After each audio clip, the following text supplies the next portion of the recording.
Bonjour, bienvenue à toutes et tous dans ce webinaire consacré aux certifications officielles de langue française en lien avec les dernières évolutions législatives et réglementaires. Ce webinaire est co-organisé par le Greffe Bretagne et le Carrefour F des Pays de la Loire. Il est enregistré, il sera disponible en replay sur les sites respectifs du Greffe Bretagne et du Carrefour F des Pays de la Loire. Le support aussi vous sera diffusé à l'issue du webinaire et au cours du webinaire. N'hésitez pas à poser vos questions dans le chat au fil de l'eau. On a prévu des temps de questions-réponses après l'intervention de chacune de nos intervenantes qu'on leur relaiera. Et puis, je vous propose de commencer du coup directement dans le vif du sujet. Aujourd'hui, du coup, pour parler de cette thématique, on accueille dans ce webinaire Aline Roger de l'adresse des Pays de la Loire, Emeline Colson de la Chambre du commerce et de l'industrie de Paris, Elsa Krief de Éducation internationale et Linda Ullmann du réseau des Carrefour F. Le webinaire, du coup, il est co-animé par moi-même, donc Magdalena Lecor du Carrefour F des Pays de la Loire, et par Milena. Milena, je te laisse la parole. Oui, bonjour tout le monde. Donc, Milena Pavlovic, chargée de mission animation au Greffe Bretagne, et je serai avec vous dans le chat aujourd'hui. Merci. Donc le webinaire va se découper en plusieurs parties. Il va d'abord y avoir un rappel des mesures législatives en lien avec la linguistique pour les primo-arrivants. Ensuite, il y aura un petit le vif du sujet sur les certifications linguistiques, diplômes, tests. Et puis, il y aura, pour terminer, une présentation de plusieurs outils pour vous aider à vous repérer dans l'offre linguistique et la certification linguistique. Donc, on est ensemble pour maximum 1h30. Et je laisse du coup Aline Roger commencer. Oui, bonjour à tous et à toutes. Donc moi, je suis Aline Roger, chargée de mission sur la politique d'intégration des étrangers primo-arrivants à la DRETS des Pays de la Loire. Et effectivement, on souhaitait ouvrir ce webinaire en faisant un bref rappel ou une première présentation sur le cadre légal et réglementaire, puisque la loi du 26 janvier 2024, dite loi CIAI, relative au contrôle de l'immigration et à l'amélioration de l'intégration, a introduit des évolutions importantes concernant les exigences linguistiques, puisque cette loi prévoit depuis le 1er janvier 2026 un rehaussement des niveaux de langue qui sont requis pour l'obtention de certains titres de séjour pluriannuels et pour l'accès à la nationalité française. Donc concrètement, depuis le 1er janvier 2026, il faut désormais un niveau A2 en français pour obtenir une première carte de séjour pluriannuel, et le niveau de langue pour obtenir une carte de résident a été rehaussé au niveau B1. Et pour ce qui est de l'accès à la nationalité française, le niveau de langue a été rehaussé au niveau B2. Et en complément de ces exigences de langue, il y a également un examen civique qui a été créé sous forme d'un QCM de 40 questions. Et la réussite à cet examen civique conditionne aussi la délivrance de ces titres de séjour pluriannuels. Donc toutes ces dispositions sont applicables depuis le 1er janvier de cette année. Et au regard de ce contexte de rehaussement des exigences de langue, la connaissance des certifications linguistiques reconnues pour attester ce niveau de langue devient un enjeu majeur pour l'ensemble des acteurs, d'où l'organisation de ce webinaire ce matin. Donc, toutes ces évolutions législatives ont été précisées dans 4 arrêtés qui ont été publiés en fin d'année dernière, le 22 décembre 2025, et qui viennent définir les diplômes et les certifications qui sont acceptés par les préfectures pour pouvoir délivrer les cartes de séjour pluriannuelles ou la carte de résident ou l'accès à la nationalité. Donc, s'agissant des diplômes, sont acceptés par les préfectures le diplôme national du brevet, tous les diplômes qui sont délivrés au nom de l'État et qui sont d'un niveau au moins égal au niveau 3 du cadre national des certifications professionnelles, donc ce qui correspond grosso modo, enfin ce qui correspond au diplôme du second cycle court, CAP, BEP et équivalent. Sont également acceptés les diplômes professionnels qui sont inscrits au répertoire national des certifications professionnelles, le RNCP, et qui ont un niveau 3 minimum. Donc là, pour vérifier si une certification professionnelle est bien de niveau 3, vous pouvez vous rendre sur le site France Compétences pour faire la vérification. Et sont également pris en compte tous les diplômes qui ne sont pas forcément délivrés par l'État, mais qui attestent d'un niveau de connaissance de la langue française correspondant au niveau exigé, donc A2 pour la carte de séjour pluriannuelle, B1 pour la carte de résident et B2 pour la nationalité française. Donc à titre d'exemple, ça peut concerner le DELF ou le DALF, le diplôme d'études en langue française et le diplôme approfondi en langue française qui sont délivrés par France Éducation Internationale, ou encore le DFP, le diplôme de français professionnel délivré par la CCIP de Paris. Et en complément de ces diplômes, sont également acceptés à titre de certification le test de connaissance en français, le TCF, qui est délivré par France Éducation Internationale, et également le test d'évaluation en français, le TEF, qui est délivré par la Chambre de commerce et d'industrie de Paris et qui vont vous être présentés un peu plus en détail juste après. En revanche, je le précise tout de suite, ne sont pas acceptés les diplômes étrangers ou encore les certifications et les titres professionnels qui ne sont pas inscrits au RNCP ou des diplômes type BAFA ou diplôme de secourisme. Donc, toutes ces dispositions concernent l'ensemble des étrangers qui souhaitent s'installer durablement en France et qui demandent une première carte de séjour pluriannuelle ou une première carte de résident. Mais certaines catégories de personnes bénéficient de dispenses. C'est notamment le cas pour les bénéficiaires d'une protection internationale, donc c'est-à-dire les étrangers qui se sont vus reconnaître le titre de réfugié ou la protection subsidiaire, et également les membres de leur famille. Sont également dispensés les étrangers qui sont âgés de plus de 65 ans et certains étrangers qui relèvent d'accords bilatéraux spécifiques, notamment les Algériens. Donc, on vous a remis tous les textes, donc les 4 arrêtés qui ont été publiés le 22 décembre et qui viennent apporter les précisions sur les diplômes et les certifications qui sont acceptés. Donc, vous avez accès au test sur Légifrance si vous souhaitez avoir plus d'informations. Et de toute façon, on va vous présenter un peu plus en détail juste après les certifications TEF et TCF. Merci. Alors à ce stade, est-ce qu'il y a des questions sur cette première partie? Alors oui, il y a déjà un certain nombre de questions dans le chat. Il y a une personne qui demande qu'est-ce qu'il en est du DCL.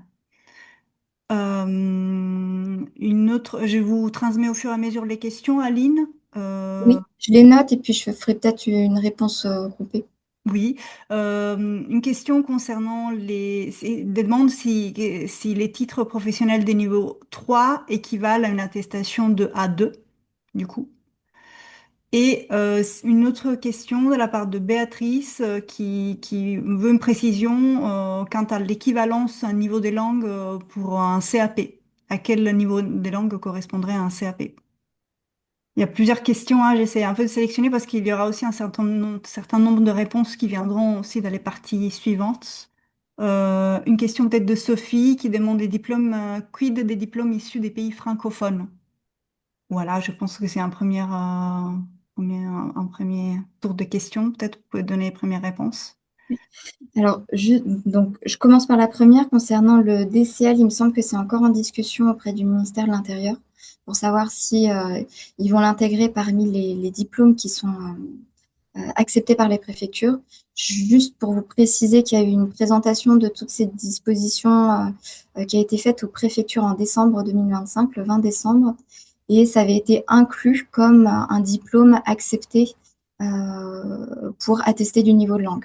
Mais à voir si c'est confirmé par le ministère de l'Intérieur dans les prochaines semaines.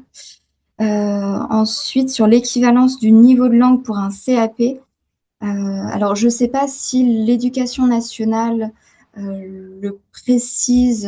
En tout cas, le CAP est accepté par les préfectures pour attester de l'atteinte du niveau A2 et pour pouvoir bénéficier du coup d'une carte de séjour pluriannuelle. Alors, je ne sais pas si pour autant on peut dire que toute personne ayant un CAP a automatiquement une équivalence en niveau A2. Mais en tout cas, c'est accepté comme un justificatif permettant d'obtenir une carte de séjour pluriannuelle. Sur les diplômes des pays francophones, je pense pas qu'on... Alors, les diplômes qui sont pris en compte, ce sont les diplômes qui sont délivrés par l'État français. Donc, à partir du moment où c'est un diplôme délivré par un État francophone, je pense qu'on peut penser au Canada ou à d'autres pays, je ne suis pas sûre qu'ils soient acceptés par les préfectures. Et il y avait une troisième question sur les certifications de niveau 3, c'est ça? C'est correspondant à un CAP. Oui, tout à fait. Alors attendez, Non, je me remets excusez-moi. sur le PowerPoint. Les titres professionnels du niveau 3 équivalent à une attestation de A2. Alors, ça n'équivaut pas à une attestation du niveau A2. C'est pas comme avoir une certification avec une attestation qui atteste du niveau de langue. Mais les CAP, ce sont des diplômes qui sont acceptés par les préfectures pour justifier de l'atteinte d'un niveau A2 et du coup pour pouvoir obtenir une carte de séjour pluriannuelle. Mais c'est pas l'équivalent d'une attestation en niveau de langue. C'est juste que c'est un justificatif de diplôme qui est pris en compte par les préfectures pour la délivrance des cartes de séjour pluriannuelles. Je pense qu'il y a une question importante. S'il s'agit d'un renouvellement d'une carte de résident et non d'une première carte, est-ce que la personne devra justifier de son niveau linguistique? Alors pour les cartes de séjour pluriannuelles, ce sont les premières délivrances qui sont concernées, pas les renouvellements. Donc par parallélisme, je dirais que c'est la même chose pour les cartes de résident. Il y a de nombreuses questions, mais je pense qu'un certain nombre de ces questions trouveront aussi leur réponse dans les parties suivantes.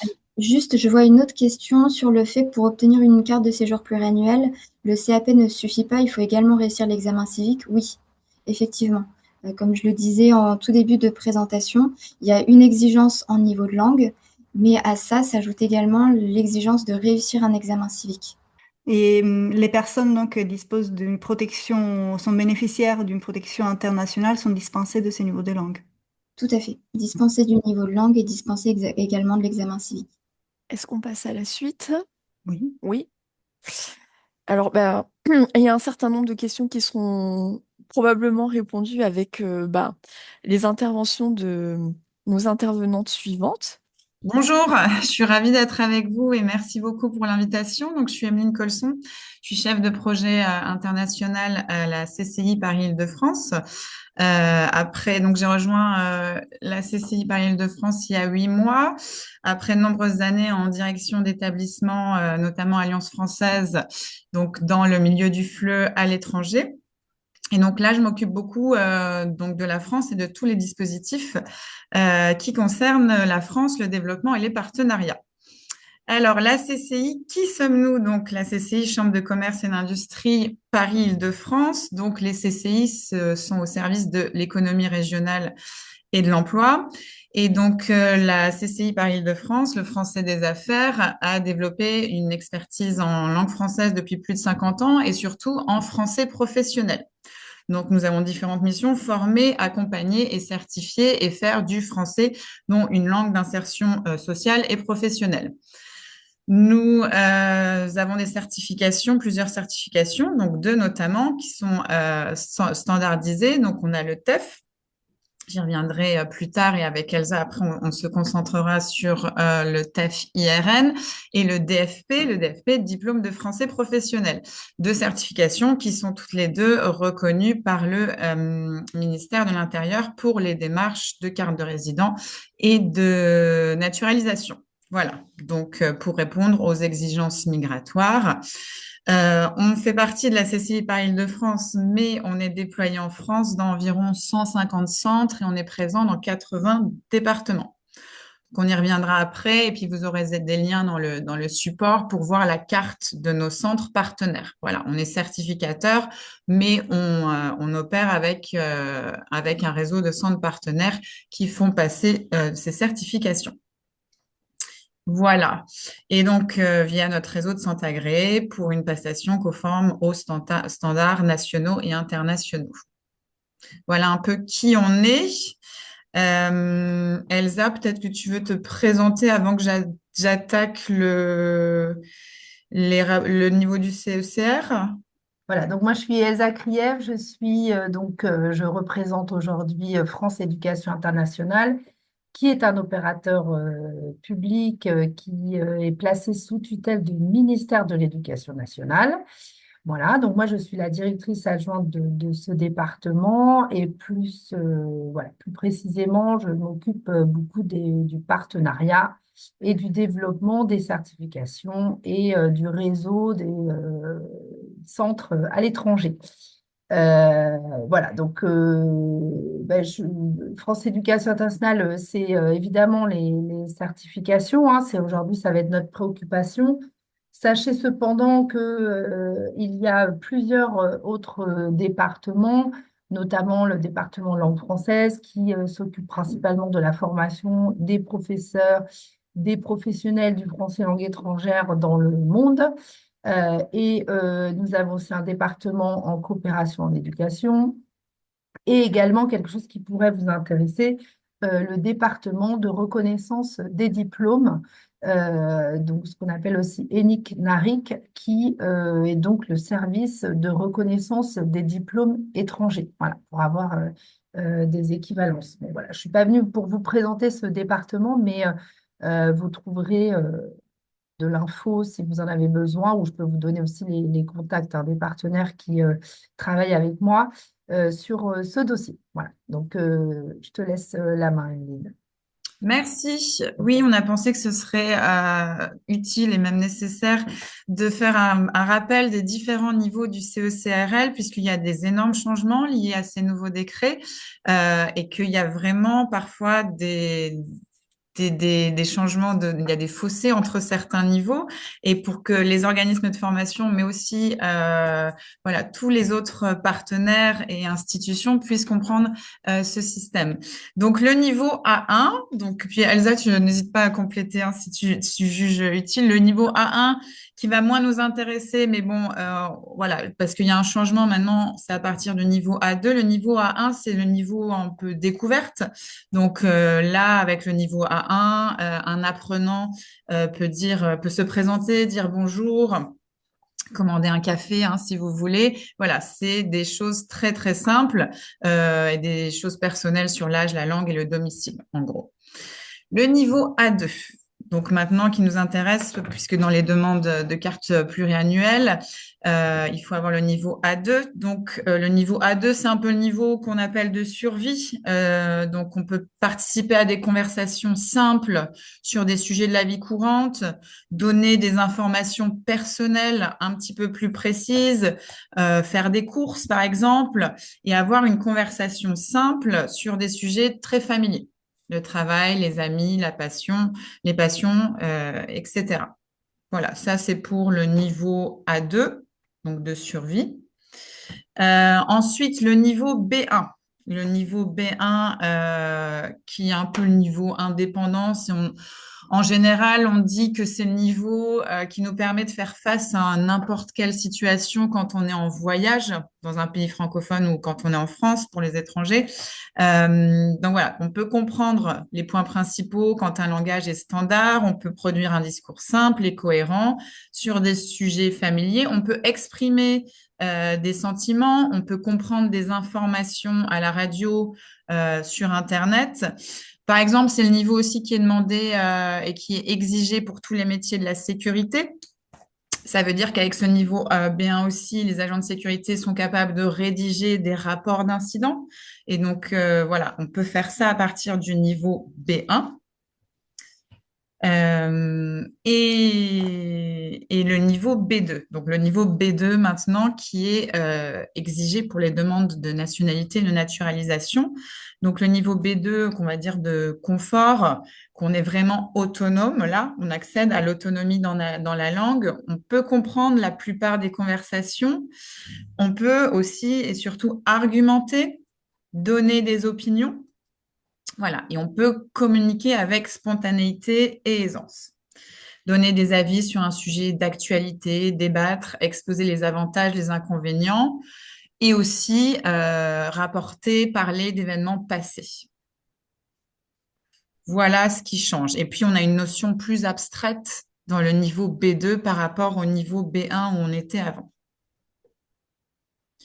Voilà pour les niveaux. Et puis, bon, rapidement, C1, C2, ça concerne pas pour les démarches là, mais C1, C2. C1, c'est vraiment le niveau où on atteint un degré de subtilité, où on peut comprendre des expressions idiomatiques On peut avoir des débats. Et puis, c'est demandé en général quand on veut faire certains masters en français, quand on veut faire un doctorat ou travailler vraiment dans des domaines spécifiques.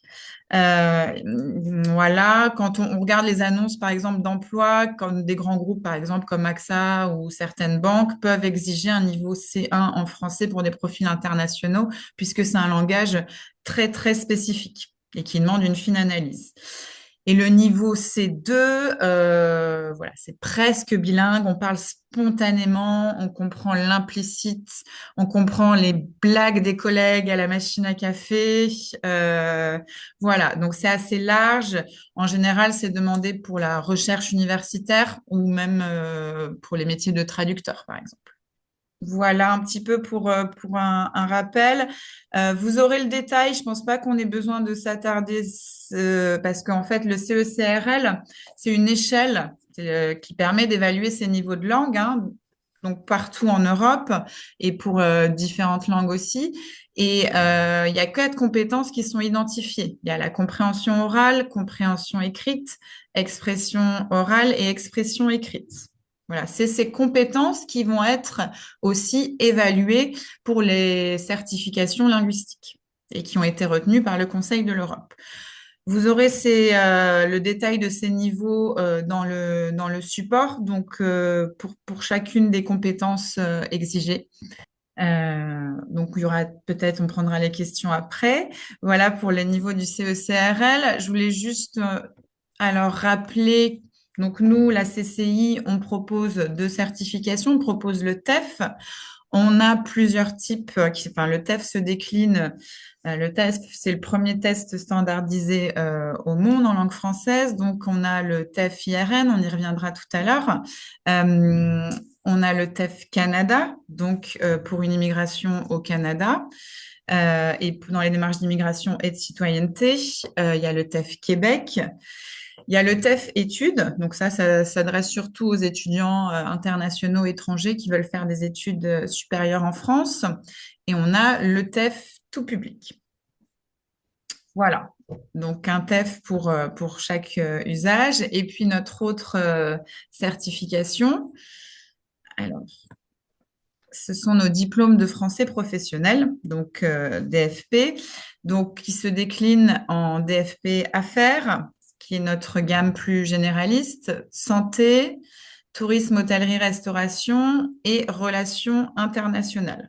Voilà, l'idée, c'est d'avoir une certification qui permet d'être le plus efficace possible dans un domaine d'activité professionnelle. Voilà, on n'est pas dans du français général. On va apprendre et évaluer des tâches dans un milieu professionnel précis. Les DFP, donc ils sont à la différence du TEF. Donc, les TEF sont valables 2 ans, les DFP sont valables à vie. Donc ils sont aussi reconnus par le ministère de l'Intérieur pour les demandes de carte de résident et les procédures de naturalisation.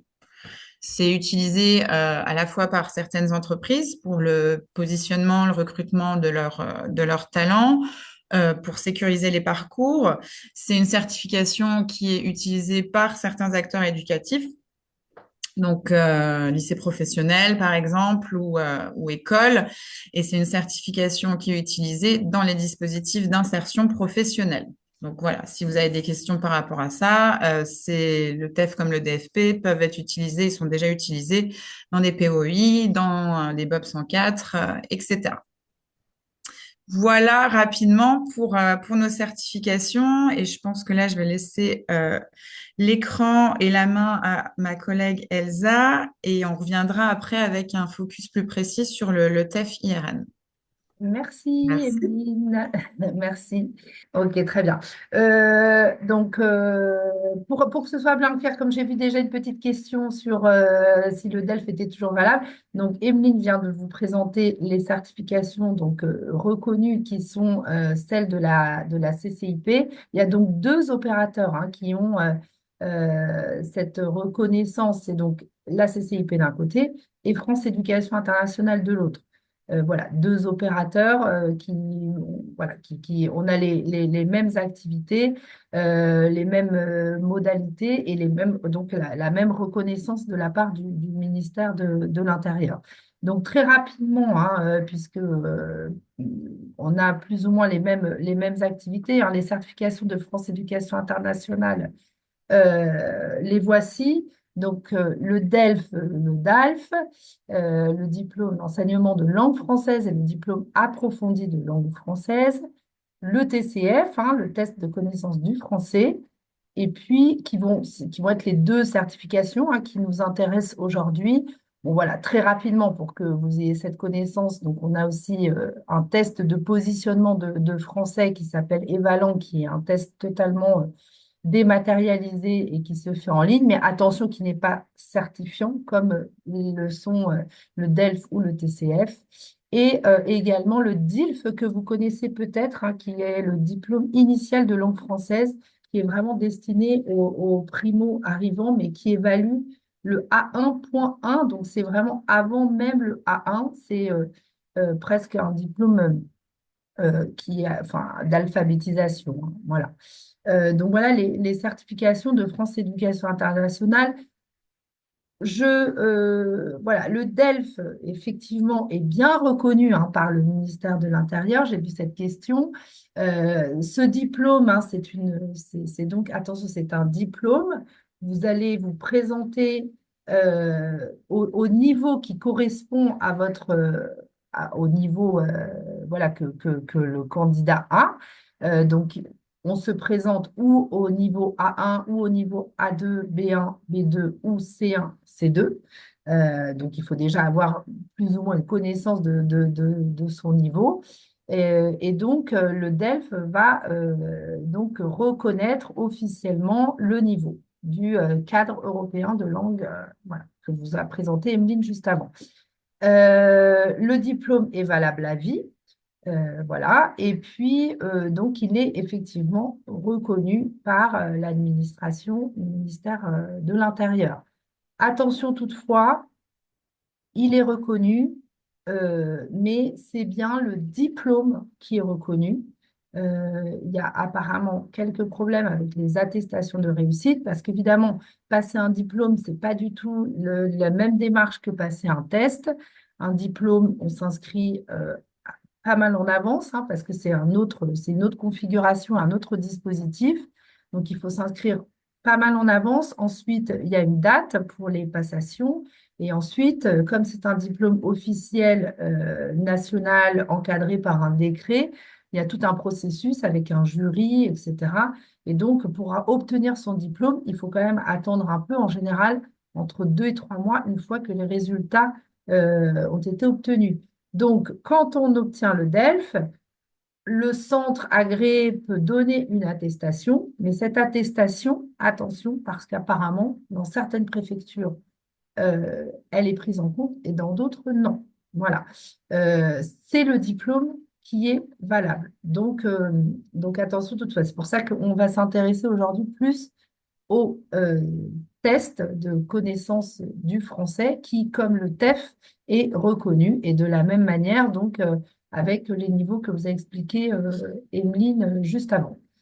Donc voilà, donc comme on va passer tout à l'heure, je ne vais pas m'attarder plus que ça, sauf si peut-être il y a des questions, mais on reviendra après sur le TCF qui nous intéresse aujourd'hui, qui est celui, l'IRN. Voilà. Oui, Peut-être avant les... Ah, j'ai vu passer une question différence entre TCF, TEF. On va y revenir tout à l'heure quand on va vraiment se concentrer sur ces deux certifications. Là, peut-être prendre les autres questions. Oui.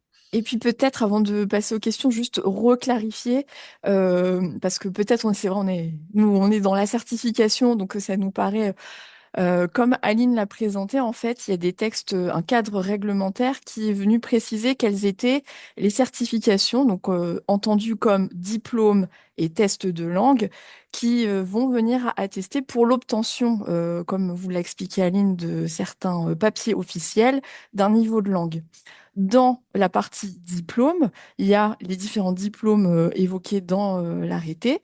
Aujourd'hui, bah, évidemment, on n'a pas pu invité l'ensemble des certificateurs et porteurs de ces diplômes. On a invité du coup la CCI de Paris et France Éducation Internationale, qui sont les deux opérateurs, comme vous l'avez dit, reconnus en ce qui concerne les tests de langue. Donc on Oui. va faire après un zoom sur les tests de langue et qui portent aussi des diplômes qui sont reconnus, dont elles ont parlé là juste avant. Donc voilà, c'est ce qu'on vous présente aujourd'hui, c'est les reconnaissances, enfin voilà, courantes, mais ça n'est pas exhaustif. Par contre, en ce qui concerne les tests sur la partie d'après, là, voilà, je vous laisserai, mesdames, prendre la main, mais voilà, C'est juste pour bien. effectivement complexe hein, pour des gens qui ne connaissent pas du tout le milieu déjà des langues, hein, parce que finalement, nous, on est experts en langue, hein, attention, on n'est pas, c'est vraiment notre cœur de métier. Donc, enfin, si j'ai juste un petit conseil à vous donner, même si on pourra y revenir un peu plus tard, mais c'est que, voilà, si vous a, si, pardon, si le DELF, enfin, si les diplômes, voilà, vous pouvez vous renseigner sur ces diplômes, c'est vraiment un autre objectif, c'est vraiment un autre. Voilà. Si ça vous paraît complexe, de toute façon, conseillez toujours les personnes à aller vers le test, hein. Voilà, le TEF ou le TCF. Voilà. Après, si vous avez renvoyé vers nous, si, si vous avez du mal à expliquer tout ce qui est diplôme. Mais en général, pour les démarches, il vaut mieux aller vers les tests, hein. C'est plus rapide. Ça, oui, enfin, après, il y a les deux. Nous, nos diplômes, c'est des diplômes Oui. de français Alors, professionnel. Et c'est un peu différent. C'est pas du français effectivement. général si on est vraiment dans une optique. D'insertion, Voilà. ouais, ouais, tout à fait. Là, Mais, après, il y a les parcours, effectivement, ouais, Emeline, pardon, excuse-moi, non, vas-y. non, non, mais c'est ça. Donc, c'est pour ça voilà, on va se concentrer sur les tests, le TEF, le TCF, qui sont reconnus par le ministère de l'Intérieur, qui sont au répertoire spécifique de France Compétences. Voilà. Et c'est ce qui est le plus, voilà, le plus préconisé dans les démarches. Voilà. Ça, juste pour, il y a eu la question, c'est qui est revenue tout à l'heure. L'examen civique doit être passé en plus de ces tests. Voilà. Donc, nous, la CCI, ça fait depuis début janvier qu'on a lancé l'examen civique dans nos centres partenaires. Donc, si j'ai vu la question, c'est en région aussi, dans tous nos réseaux de centres partenaires. Voilà. Et puis ça se développe. Je sais que FEI aussi, hein. Donc, Oui, oui, depuis on est aussi, aussi les depuis deux hier. opérateurs de l'examen civique Mm. et distributeurs. Distributeur, voilà. Oui, distributeur de l'examen civique. Exactement. C'est pas nous qui posons les questions. Voilà, on ne fait pas les questions examen civique. Hmm. Peut-être avant de passer à la partie plus en détail sur les TEF et le TCF, parce que je vois que les questions commencent à porter un peu plus sur ces certifications-là. Il y a peut-être une autre question. Il y avait Sophie Potier qui demandait si les TEF ou les DFP, DFP évaluent un niveau de langue à un instant T ou tous les niveaux précédents, si le candidat a déjà atteint un niveau A2, B1, B2, ceci est pris en compte. Non, c'est un instant T. En fait, le diplôme de français professionnel, c'est un peu différent du TEF. Diplôme de français professionnel, on se prépare à un niveau particulier. Donc, par exemple, on va se préparer pour le diplôme de français des affaires niveau B1. Par exemple, voilà, comme je dis, je reprends l'exemple des métiers de la sécurité, il faut le niveau B1. Donc, un agent de la sécurité va passer donc, soit un TEF ou soit un diplôme de français professionnel, mais à un niveau précis. Voilà, DFP niveau B1. Le TEF, on y reviendra après. Donc, vous allez obtenir un score qui va être converti en un niveau du CE-CRL, les niveaux A1, A2, B1, B2 que nous avons détaillés précédemment. Voilà, Voilà. c'est la mesure du niveau réel que le candidat va avoir. Et juste pour revenir, donc le DELF, c'est exactement pareil. On se présente à un niveau et on certifie ce niveau à travers le diplôme. Et le Mm. DELF scolaire, évidemment, est reconnu, puisque j'ai vu une question passer. Bon, pour ceux qui connaissent, là, on a affaire à des experts, parce que donc, Mhm. c'est une déclinaison hein, pour le DELF est valable à vie. Donc, si un jeune a passé le DELF scolaire dans son pays d'origine, il sera valable. Voilà. Puisqu'en plus, il n'est pas indiqué sur le diplôme de DELF, il n'est pas indiqué la déclinaison. Donc, voilà, on peut calculer évidemment, puisqu'il y a la date du diplôme, on peut calculer l'âge à laquelle a passé, mais la mention scolaire, junior, prime, etc., n'est pas indiquée. Donc, c'est le diplôme, c'est le niveau qui est indiqué, et donc il est valable. On peut peut-être poursuivre sur la partie suivante pour répondre à un certain nombre des questions. Je pense que seront répondues avec votre présentation. Donc c'est parti pour la partie test. Donc, comme nous l'avons expliqué, nous sommes deux opérateurs. Il y a déjà eu des questions, la différence entre le TCF et entre le TEF. Bon, moi, je vais présenter rapidement le TEF IRN. Donc, en fait, c'est sensiblement les mêmes certifications, les mêmes enjeux. En fait, le test, nous, le test IRN, donc c'est un test, comme le TCF, c'est un test qui mesure votre niveau de français allant du niveau A1 au niveau B2. C'est utilisé dans le cadre des démarches auprès des autorités françaises et pour justifier de votre niveau de maîtrise de la langue française. Voilà, c'est le même objectif, clairement affiché, c'est pour toutes les démarches administratives. Donc, c'est un test de français qui est général. Parce que j'ai mentionné qu'on avait des diplômes de français professionnel, là, c'est du français général. Comme le TCF, TEF est présent partout en France dans notre réseau de centres partenaires, donc nous sommes certificateurs et donc nous travaillons avec des centres de passation. Donc, on a un réseau de partenaires, on signe des conventions, il y a des demandes d'agrément où on observe, on regarde le projet d'établissement de nos centres partenaires. Il y a des commissions, des conventions qui sont signées, la formation des examinateurs de nos centres partenaires pour toutes les modalités de passation des tests de français. Voilà, donc, comme je le disais, le public cible sont les candidats qui veulent faire une demande de résident ou naturalisation en France. Le TCF, comme le TEF, est valide 2 ans à compter de la date d'émission de l'attestation. Il y a une reconnaissance officielle du ministère de l'Intérieur. Votre attestation, est valide pour vos démarches. Voilà, il y a 4 épreuves obligatoires pour le TEF et le TCN, IRN. Donc, la compréhension écrite qui dure 30 minutes avec 20 questions qui sont des QCM. Donc, la compétence évaluée, c'est la même capacité à lire et à comprendre des documents écrits. Voilà. On suit toujours notre échelle du CECRL. Donc, on a l'expression écrite qui est évaluée. Donc, ça dure 60 minutes.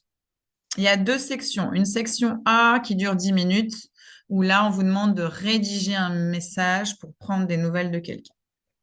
La section B qui dure 20 minutes, c'est exposer ses motivations pour convaincre. Voilà, donc je vous ai mis dans le lien des exemples d'épreuves qui sont aussi disponibles sur nos sites. Il y a l'épreuve d'expression orale, donc qui dure au total 10 minutes. Donc, il y a 2 sections. Section A qui dure 5 minutes, c'est téléphoner pour obtenir des informations. La section B, 5 minutes, aider une amie à prendre ou un ami à prendre une décision.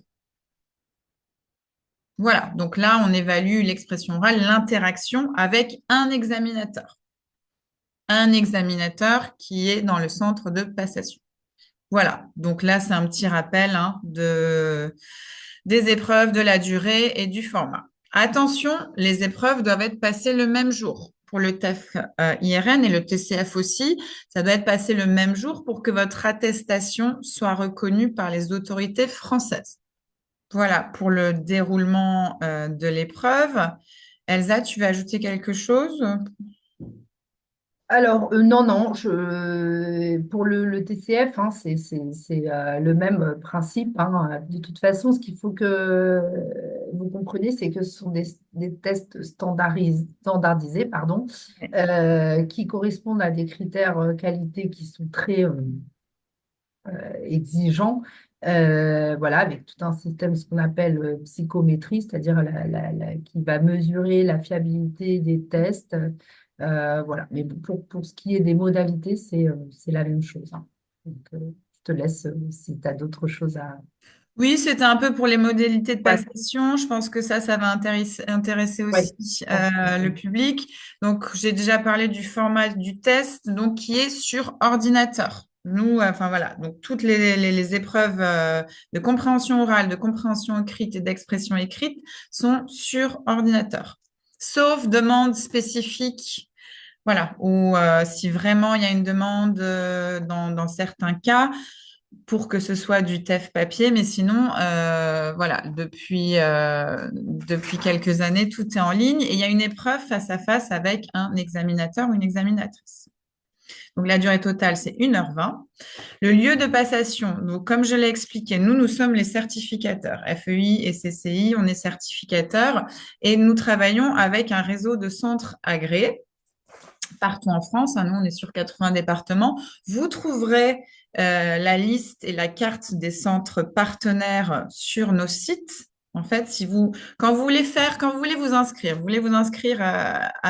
au TEF ou au TCF, le TEF, vous faites une préinscription sur notre site internet. Et quand vous allez renseigner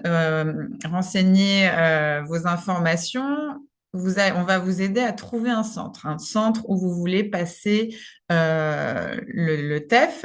Et ensuite, vous allez être en contact direct avec le centre de passation. Voilà, les sessions se font en présentiel, même si le test est sur ordinateur, le test doit être passé dans un centre agréé. Voilà pour les modalités de lieu de passation. Pour le coût du test, donc le TEF comme le TCF, ce sont nos centres partenaires qui fixent le montant des certifications.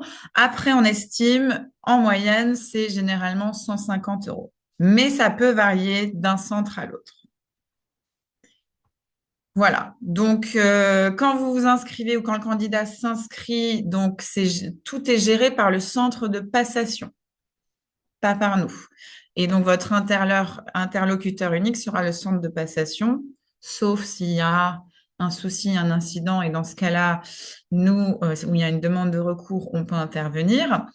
Et ensuite, nous, on transmet les résultats dans un délai de 1 à 10 jours ouvrés, après la passation via un coffre-fort numérique. Donc, les résultats sont transmis au candidat. En 2025, on a une moyenne de 2,5 jours ouvrés pour l'envoi des attestations. Voilà. Mais pour être large, on prévoit entre 1 et 10 jours. Voilà, il faut prendre ça en compte quand vous voulez entamer des démarches. Je pense que, ouais, Evelyne, je prends la main du coup Ouais. rapidement pour le TCF. Oui, par rapport aux questions que je vois, il faut bien comprendre que le TCF et le TEF, il n'y a pas d'échec, hein. L'échec, effectivement, il est pour le candidat dans le sens où il n'a pas atteint le niveau qu'il souhaitait, mais cette notion d'échec n'existe pas au test, puisque en fait, c'est une mesure, donc c'est QCM, hein, voilà, il répond à des questions, et à la fin, on lui donne un résultat. Alors, effectivement, si lui, il attend un niveau B1 ou un niveau B2 parce qu'il se présente pour la naturalisation et qu'il obtient un niveau A2, effectivement, lui, c'est un échec. Mais cette notion d'échec, elle peut exister plus pour le Le DELF, diplôme, ouais, c'est pour ça. le diplôme, mais pas vraiment pour le TCF. Voilà, donc ça, je voulais juste préciser. Donc, vous voyez sur l'écran hein, le TCF IRN, donc voilà, c'est vraiment résumé là sur cette slide. Donc, pareil, hein, c'est sensiblement le même temps, hein, compréhension orale 20 minutes, 35 minutes pour la compréhension écrite, 10 minutes pour l'expression orale et 30 minutes pour l'expression écrite. Juste enfin, une modalité un peu différente, c'est-à-dire que pour le TCF, le candidat peut le passer sur ordinateur, mais il y a aussi des centres qui le font sur papier. Voilà. Il y a des candidats qui peuvent être plus à l'aise sur papier, donc on garde cette modalité. Il y a pas mal de centres en France encore qui gardent cette modalité, justement pour les candidats qui peuvent être plus à l'aise avec cette modalité. Voilà, des sessions pareilles hein, que le TEF, toute l'année, sur tout le territoire. Hein, je vous ai mis donc le lien sur la carte où vous trouverez des centres partout en France.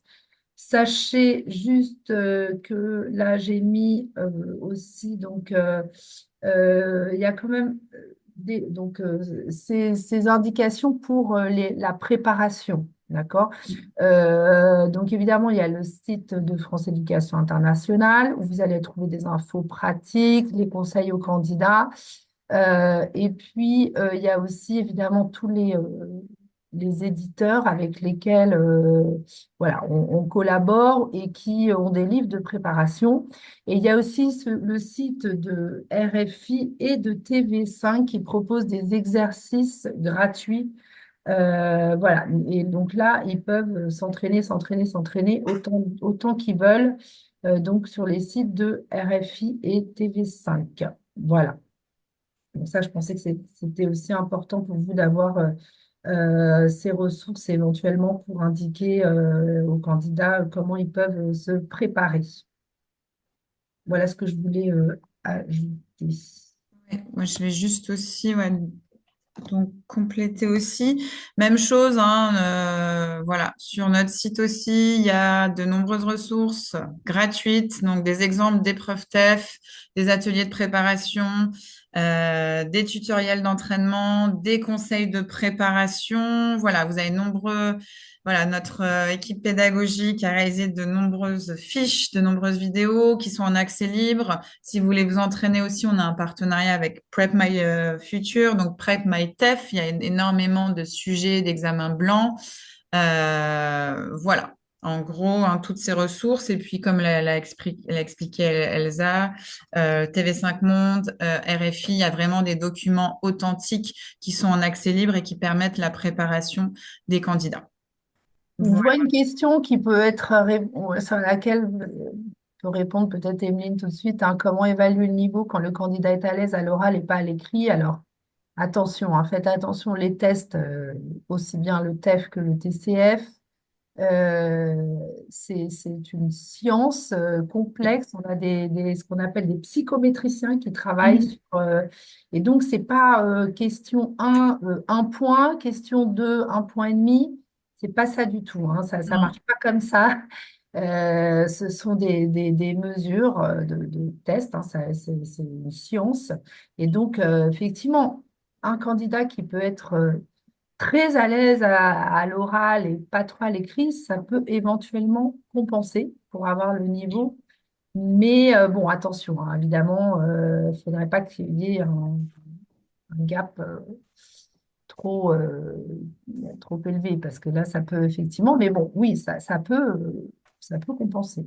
Ça peut compenser, mais après, oui, comme l'a très bien expliqué Elsa, c'est une science, il y a des normes. Donc, Oui, nous, on est la norme ALTE, c'est ouais. l'Association of Language Testers in Europe.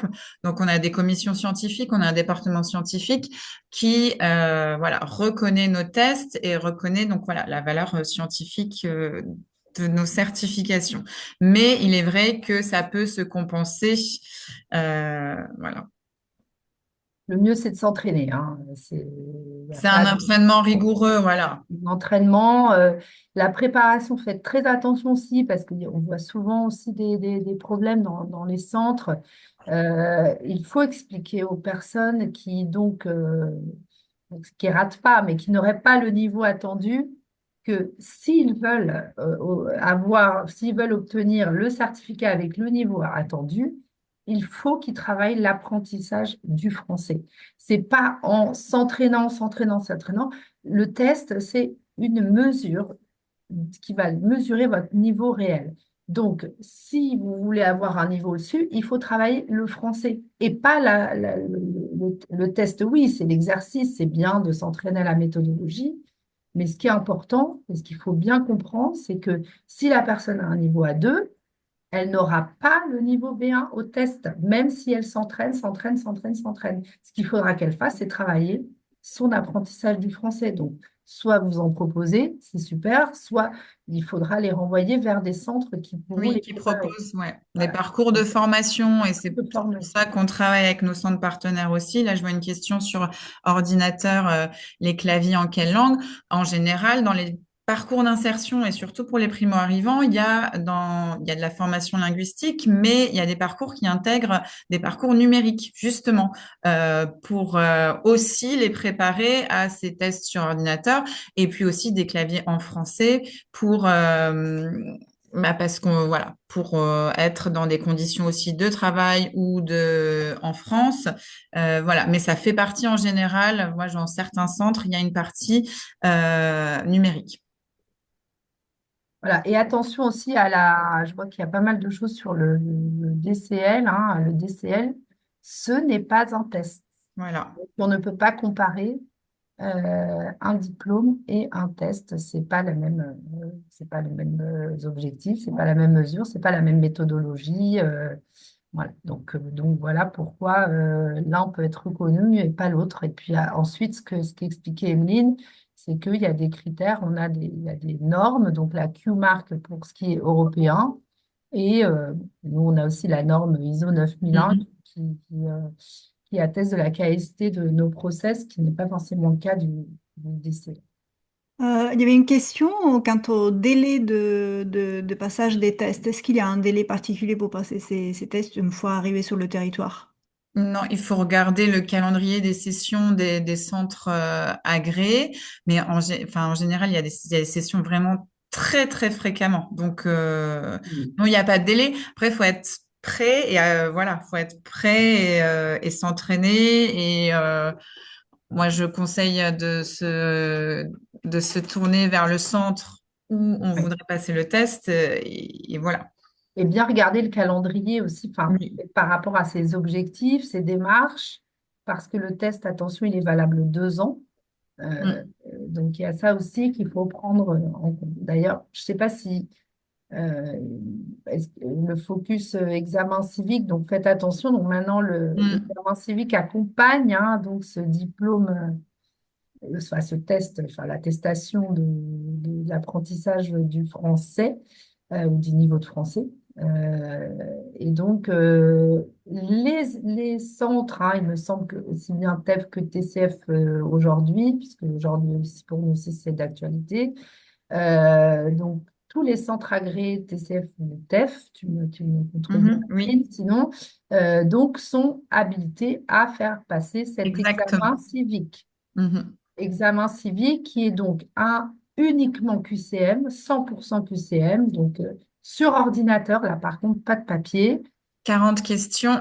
40 questions, 32 bonnes réponses Voilà. pour obtenir le certificat. Toutes les questions, les thèmes sont sur le site du ministère de Oui, l'Intérieur, on pourra peut-être le vous mettre. entraînez, oui. Donc il faut, en gros, il faut bachoter, hein. Là, faut bachoter. Ouais, il faut bachoter, il faut. Mais c'est bon, c'est l'objectif du ministère de l'Intérieur. Est-ce qu'il y a une dimension linguistique dans cet examen civique ou c'est plutôt un test lié à la culture générale? Alors, c'est Culture lié à la culture générale, les générale. valeurs, mais en fonction de votre niveau de langue, vous n'avez pas forcément la même formulation de questions. Oui, puisqu'il y a un examen civique, en fait, qui correspond à chaque démarche, Oui, donc à chaque niveau. Voilà, c'est pas le même, même si après, c'est les mêmes thématiques, mais les questions sont adaptées au niveau. l'examen civique n'est pas gratuit. Là, voilà, je vois cette question. Là encore, ça dépend des centres qui fixent le montant. Bon, Bon, après, on a des préconisations et je crois que c'est à peu près 85 ouais, entre bon, 60, 70, 75 euros, 70, hein. 80, Ouais. 85. Là, ça dépend des centres. Donc, renseignez-vous auprès des centres aussi, hein.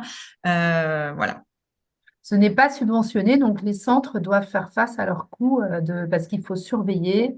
Évidemment, il y a tous les coûts administratifs de l'inscription, etc. Surveiller, corriger, voilà. Ouais. Alors, je vois cette question de est-ce qu'il sera proposé aux scolaires? Oui, j'imagine peut-être dans le cadre des CASNAV et des UPE2A, etc., qui effectivement ont la possibilité de passer le DELF scolaire. Alors, non, je pense que c'est pas prévu, mais bon, voilà, c'est une question que je peux poser en tout cas à nos correspondants au ministère de l'Éducation en charge des CASNAV. Est-ce que dans votre connaissance, demande Solène, donc, est-ce qu'il y a des aides qui sont mobilisables pour financer le TCF ou le TEF? Et les examens civiques, vous avez dit non, mais est-ce que pour les autres certifications, il y a des aides qui Ouais. existent? Des aides, après, c'est des financements. Oui, s'il y a des financements publics. Donc, oui, ça, il y a les TEF, le TEF ou le DFP. Quand il y a des financements publics, il y a obligation d'avoir une certification. Donc, oui, dans certains dispositifs, c'est pris en charge. Comme j'ai dit, hein, les appels à projets, Bob 104, ça peut être dans des POI avec France Travail, ça peut être pris en charge par certains OPCO. Voilà. Non, le test d'examen civique ne sont pas lus. Non. C'est uniquement écrit. Et je précise juste une petite chose sur l'examen civique. Il y a à la fois des questions de connaissances et des mises en situation. Et sur le site de la formation civique du ministère de l'Intérieur, les questions qui sont rendues publiques, ce sont uniquement les questions de connaissances, et pas les mises en situation. Alors, je vois une question aussi. Comment fait-on pour être centre agréé? Vous faites une demande, voilà, pour être centre agréé, donc vous avez un dossier, c'est comme D'accord. un dossier de candidature, c'est gratuit, hein, c'est gratuit ça pour être centre agréé. Donc, si vous remplissez les conditions, donc nous, on examine votre dossier, il y a des commissions, je sais que nous, c'est une fois par mois, je sais pas, Pareil. une fois par mois, on a une commission avec nos différents départements. On examine votre projet d'établissement. Il faut que vous justifiez d'une expérience dans le français langue étrangère, voilà, d'au moins 1 an. Euh, voilà. Et la commission, on regarde aussi les CV de vos formateurs. Voilà, donc il y a vraiment montré qu'il y a une. Nous, on est un peu les garants, si vous voulez, les certificateurs, on est un peu les garants que ce que vous allez proposer, ça correspond aussi à notre démarche qualité. Donc, on va observer les CV des examinateurs. Ils vont devoir suivre une formation. Voilà, une formation pour devenir examinateur, évaluateur. Et suite à ça, donc la commission se réunit et après, vous avez un agrément, soit pour 1 an, soit pour 3 ans. Voilà. Et après, on peut renouveler. Voilà. Ouais, c'est pareil pour le TCF, hein, il y a évidemment des critères sur le lieu. C'est vrai qu'après, enfin, à France Éducation Internationale, on donne quand même une préférence aux centres qui sont centres de langue. Oui.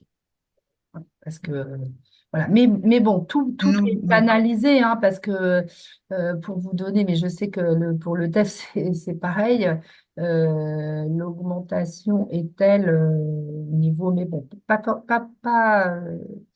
pas uniquement par rapport à la résidence, à la nationalité française, attention, il y a aussi toute la thématique mobilité vers le Canada et autres, et mobilité universitaire. Mais il y a une très forte Oui. demande qui correspond aux besoins et voilà, donc on a besoin de centres, bien entendu, mais après, on a des critères et des Le centre de exigences langue, oui, centre de en de langue. formation, oui. Ouais, oui. Voilà. Et puis surtout, on travaille, et là, on travaille vraiment en collaboration, les deux opérateurs, hein, on travaille d'arrache-pied pour lutter contre les fraudes. Oui. Et Qui sont donc, de plus en plus qui nombreuses sont de plus aussi. en plus nombreuses et sur lesquelles on met notre priorité Mhm. pour cette lutte et la prévention contre les fraudes. Donc, du coup, on va avoir aussi des critères par rapport, voilà, à tout ce qui est sécurité.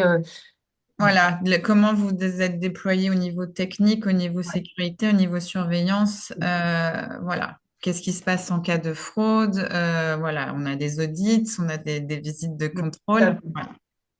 Est-ce que Milena, il y a d'autres questions à prendre avant qu'on passe à la partie outils?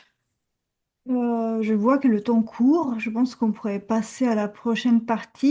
Eh ben, je vous propose du coup qu'on continue la suite du webinaire. Justement, il y avait quelques questions qui vont être répondues aussi au cours de cette partie, notamment sur comment s'y repérer et dans l'offre linguistique qui va mener à ces différents niveaux et dans le panorama des certifications. Et là, je te passe la parole, Linda. Merci Magdalena. Bonjour à toutes et à tous. Oui, effectivement, moi je vais parler un petit peu de l'amont en fait de la certification ou des tests, hein, puisque je vais parler de l'offre de formation linguistique et des outils donc, qui sont proposés par le réseau des Cariforef que je représente aujourd'hui pour retrouver de l'offre de formation qui permettent d'avancer dans son parcours linguistique. Donc peut-être parler de ce qu'on entend donc derrière offre de formation linguistique. Juste peut-être pour rappel, donc le réseau des Cariforef, il a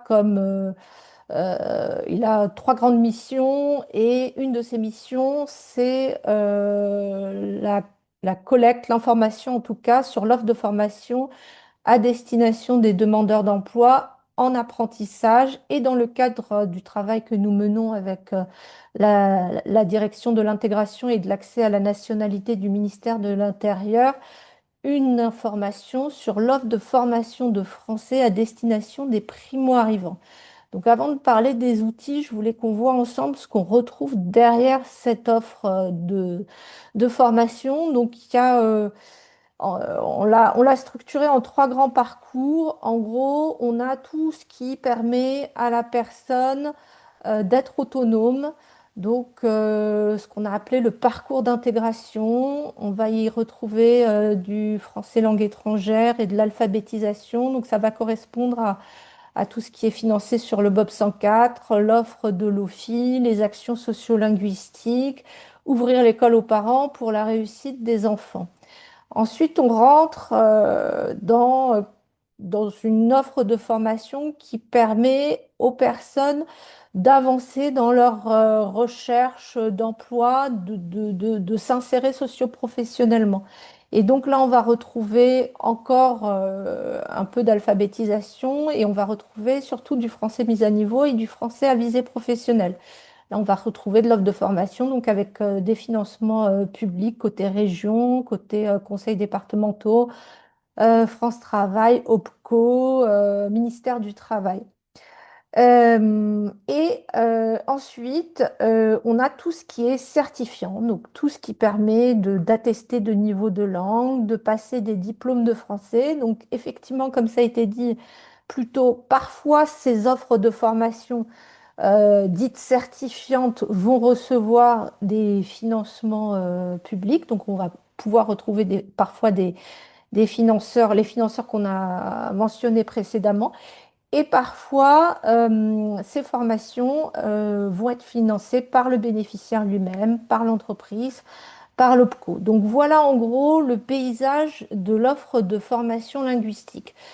C'est ce que les Cariforef donc collectent au jour le jour. Donc, qu'est-ce qui se passe une fois que soit l'organisme de formation, donc j'en profite pour dire que si vous êtes un organisme de formation et que vous formez au français et notamment à la préparation des tests qui ont été mentionnés précédemment, il ne faut pas hésiter à aller venir sur la base de votre Cariforef et à rentrer votre offre de formation parce que c'est ce qui permettra en fait d'alimenter tout l'écosystème donc, que je vais vous présenter. Vous venez, vous rentrez votre offre de formation. Derrière, elle va être vérifiée et qualifiée par le Cariforef. Elle va être mise à jour quotidiennement. Ce qui se passe pour que tous les acteurs opérateurs de l'emploi, de la formation et de l'orientation professionnelle communiquent ensemble, c'est qu'on utilise un même langage au niveau des systèmes d'information, donc qui s'appelle le langage Léo, donc qui permet d'envoyer donc toute cette offre-là aux conseillers France Travail, aux missions locales, à tout l'écosystème emploi, formation, orientation. Ça va permettre aussi d'alimenter un certain nombre d'outils spécialisés. Donc, on retrouve cette offre chez réfugiés.info, chez Dora, donc la plateforme de l'inclusion, la communauté de l'inclusion. On va la retrouver aussi en lien sur l'application France Travail, Travailler en France. Et cette offre, elle alimente des outils que je vais vous présenter tout de suite. On va pouvoir passer à la page outils, puisque donc cette offre va alimenter un module de recherche qui est destiné à tous les professionnels donc, qui accompagnent les personnes primo-arrivantes dans leur parcours de formation, d'orientation et de recherche d'emploi. Elle va aussi alimenter donc un outil qui est grand public qui s'appelle Bonjour Bonjour que je vais vous présenter. Et à côté de ces deux outils d'information sur les formations, je vais revenir sur un tableau donc, qui est proposé par le réseau des Carrefour-F, qui est le tableau qui concatène l'ensemble des certifications de français donc, qui existent et qui donne un certain nombre d'informations. Et peut-être qu'il pourra répondre à un certain nombre de questions dans l'avenir. Alors peut-être sur le module de recherche pour les professionnels, donc tous ces outils sont disponibles sur le site du réseau des Carrefour-F et je vous ai mis donc les adresses pour y accéder. Donc ça, c'est un module de recherche qui est voilà, ergonomique et qui permet de croiser un certain nombre de critères de recherche, c'est-à-dire que quand un conseiller accompagne un primo-arrivant, il va pouvoir sélectionner une région, un département, sélectionner un niveau de langue visé, identifier si la formation, elle reçoit ou pas des financements publics, identifier si la formation, et là ça répond aux questions qu'on se pose, permet de préparer des certifications. Donc, tout ça via un croisement de ces critères, il va avoir donc, après avoir fait sa recherche, une liste d'informations donc, qui va apparaître soit sous forme de tableau, donc qui peut être extraite sous format CSV ou Excel, ou une cartographie donc pour identifier où sont les formations. Donc ça, c'est le module de recherche pour les professionnels. Donc là, on est vraiment sur une recherche, on va dire, technique, croisant des critères techniques pour enseigner au mieux la personne primo-arrivante. Ensuite, si on veut, si on est, soit si on accompagne une personne et que cette personne fait des recherches par elle-même, soit si on est un primo-arrivant, voilà, on peut passer par Bonjour Bonjour. Bonjour Bonjour, c'est une application et c'est un site internet qui permet de retrouver facilement à côté de son lieu de vie des formations de français. Donc elle a été conçue pour permettre une recherche très facilitée à travers des pictogrammes. Elle est traduite en plusieurs langues, anglais, arabe, dari, mandarin, pachto, russe et ukrainien. Elle comprend un module d'accessibilité donc qui permet voilà, de visualiser l'information sous différentes tailles, polices, avec un module sombre. Enfin voilà. L'idée, c'est de permettre aux personnes d'accéder le plus facilement possible à l'information et de savoir si à côté de chez elles, il y a des formations de français, quitte à être par la suite accompagnées par un professionnel pour aller plus loin dans leur parcours. Dernier outil donc, que je souhaitais vous présenter, c'est le tableau des certifications de français. L'idée, c'était de retrouver sur un support unique, en fait, l'ensemble des tests, des certifications et des diplômes de français qui sont disponibles sur le territoire français.